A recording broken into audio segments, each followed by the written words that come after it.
Breaking now, 2 people have been shot by Customs and Border Patrol in Portland, Oregon. The latest details we're getting into the newsroom. Protesters hit the streets of Minneapolis after an ICE agent fatally shoots a driver. What Homeland Security is saying about the officer. And Revive I-5 is back. We're just a day away from the start of months of lane closures on Seattle's Ship Canal Bridge. What drivers need to know.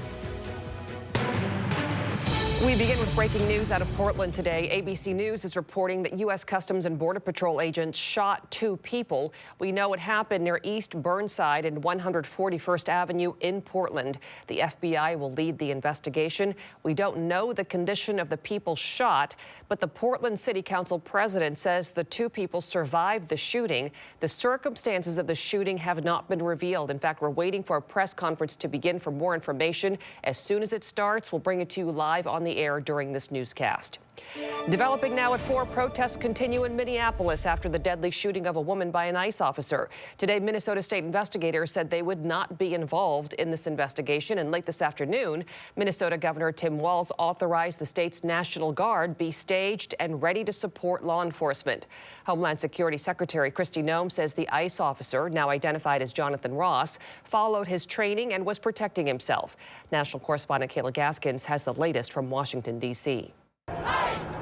A political tinderbox igniting in Minnesota after an ICE agent shot and killed a 37-year-old woman Wednesday. A group of left-wing radicals have been working tirelessly, sometimes using domestic terror techniques to try to make it impossible for the President of the United States to do what the American people elected him to do, which is enforce our immigration laws. Both parties using the moment to megaphone their political priorities, sparking deep polarization. People in positions of power have already passed judgment, from the president to the vice president to Kristi Noem, have stood and told you things that are verifiably false, verifiably inaccurate. Democrats painting the tragedy as an example of the dangers of the federal crackdown on immigration enforcement. To ICE, get the out of Minneapolis. The White House staunchly defending the ICE agents and the necessity of having a nation with laws. Radicals in the Democrat Party are furious over this. They don't want our border secured or criminal illegal aliens being removed. Tensions surrounding the increased presence of federal agents in Minneapolis have simmered for weeks. We've dreaded this moment since the early stages of this ICE presence in Minneapolis. Not only is this a concern that we've had internally, we've been talking about it. Republicans argue this type of rhetoric created the atmosphere that led to the death of the woman in Minneapolis. It's a tragedy of the making of the far left. They have radicalized a very small segment of the population, taught them that ICE agents are engaging in wide-scale violation of people's rights. Some Democrats on Capitol Hill are calling to defund ICE, echoing the unpopular calls to defund the police after the murder of George Floyd in 2020, which coincidentally took place less than a mile away from Wednesday's shooting. In Washington, I'm Kayla Gaskins.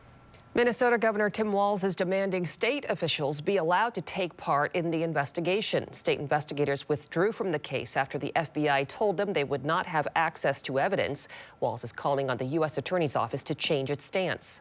We have learned that the Trump administration has now denied the state that ability to participate in the investigation.